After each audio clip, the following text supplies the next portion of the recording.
Guys, a very warm welcome to Arihant Online Academy, and here in this session we are going to discuss very important multiple choice questions on the topic dynamic programming under algorithms.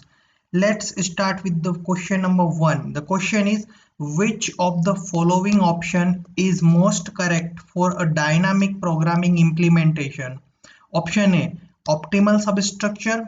Option B, overlapping subproblems. Option C, greedy approach.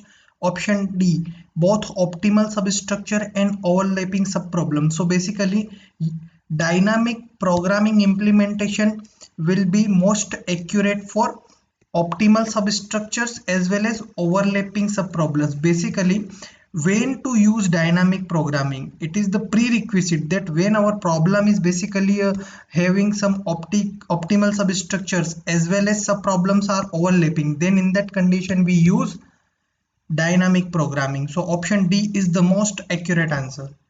The next question is, which of the following standard algorithms are not follow the dynamic programming approach? Okay, so option 1, Bellman-Ford algorithm for single source shortest path. So it is it is a dynamic programming. It follows the dynamic programming approach. Floyd-Warshall algorithm for all pair shortest path. It also follows dynamic programming, and I also told you in a previous lecture that the complexity of Floyd-Warshall algorithm is order of n cube. 0 or 1 knapsack problem. It is also a dynamic problem. It is also a dynamic problem because either we need to take complete item or we do not take any item. It is the dynamic programming. But if fractional knapsack is there, then fractional knapsack is a part of greedy technique. So don't confuse in the fractional knapsack and 0 by 1 knapsack. In 0 by 1 knapsack, it is a dynamic programming approach. It used dynamic programming approach. And Prim's minimum spanning tree, it uses greedy approach. It uses greedy approach.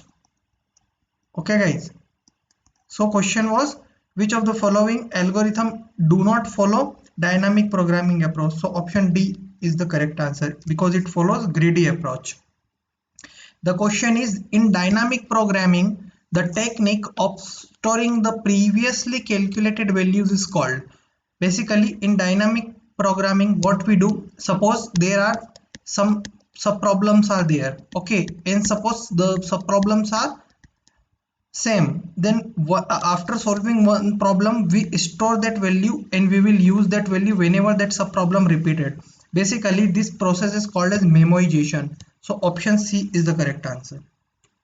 The next question is, consider two strings A equals to Q P Q R R. String A is here, Q P Q R R, and another string here is a B, which is P Q P R Q R P. Okay guys, let X be the length of the longest common subsequence. X be the length of longest common subsequence, not necessary contiguous, between A and B. Let Y be the number of such longest common subsequence, and Y is such that much strings which will have that much length. For example, QPQRR. So let us match QPQR. So the maximum length is QPQR, means the maximum length is 4. Maximum length of longest common substring is 4. So the value of X would be 4. And we need to calculate that how much substrings of 4 length are there which have common in B and A as well. So QPQR, one is QPQR and another one is PQRR. PQRR. So another string is PQRR. It is also PQRR and here is also PQRR because condition is given that it is not necessary that it will be continuous, but it should be exist in there. So PQRR and QPQR, and again if I will see here PQRR, okay, PQRR is okay, and QPQR okay, QQRR no, and QPQ Q P P Q P R P Q R R. Okay, P Q R R P Q P Q R R. Okay, one more is there, P Q R R. Okay, P Q R R is already calculated na. So Q P Q P Q R Q P Q R P Q R R. Another than that, is there any length, guys? P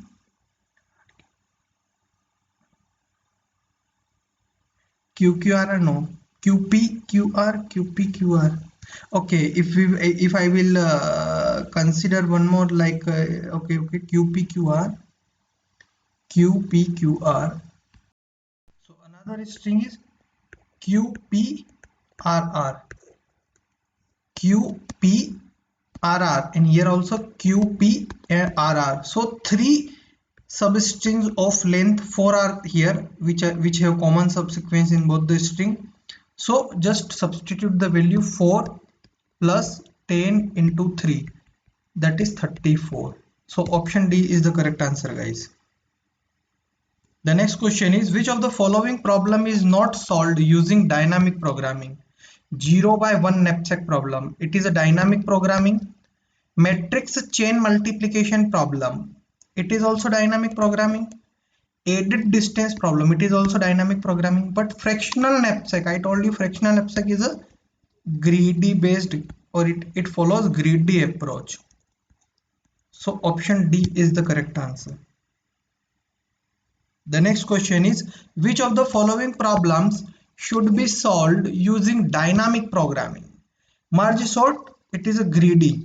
Binary search, divide and conquer. Longest common subsequence, dynamic programming. Quick sort, divide and conquer.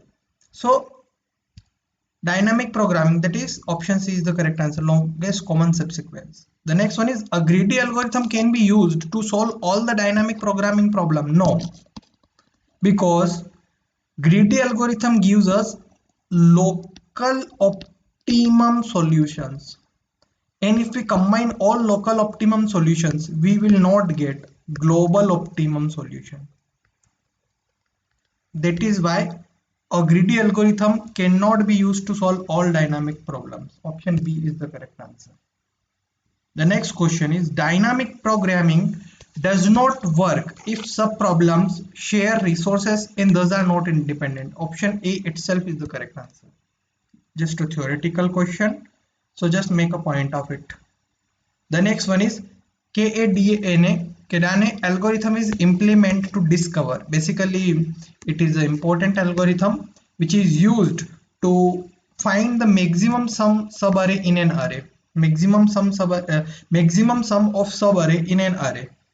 So for that implementation, it is used, and it is also used dynamic programming technique. The next one is, let A1, A2, A3 and A4 be 4 matrices of dimensions 10 cross 5, 5 cross 20, 20 cross 10 and 10 cross 5 respectively. The minimum number of scalar multiplications required to find the product of A1 into A2 into A3 into A4 using the basic matrix multiplication method. Get question, important question. So basically there are many ways you can solve this question. Like you can also do A1 into A2 and then multiply with A3 and then multiply with A4. It is one of the method.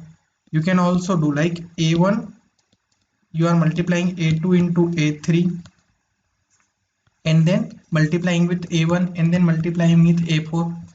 Suppose you are multiplying A3 and A4 first, then you can also do A2 and then you will multiply it with A1.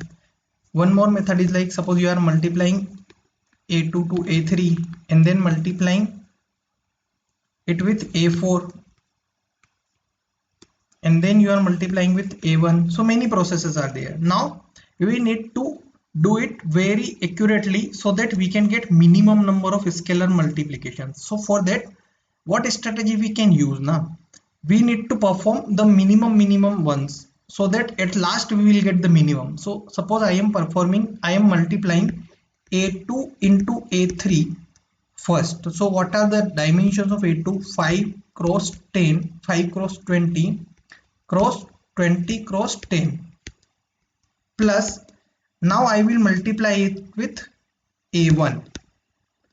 So what dimension I will get? 5 cross 10 cross A1. The A1 is 10 cross 5 na. So 10 cross 5. Okay. So it would be like 5 cross 10 into 10 cross 5. 5 cross 10. Just 2 seconds.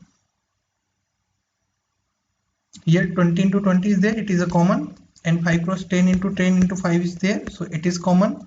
Now I am multiplying with A4. Dimension of A4 is 10 cross 5. So the result of it would be 5 cross 10. Okay, and it is 10 cross 5. So the multiplication would be like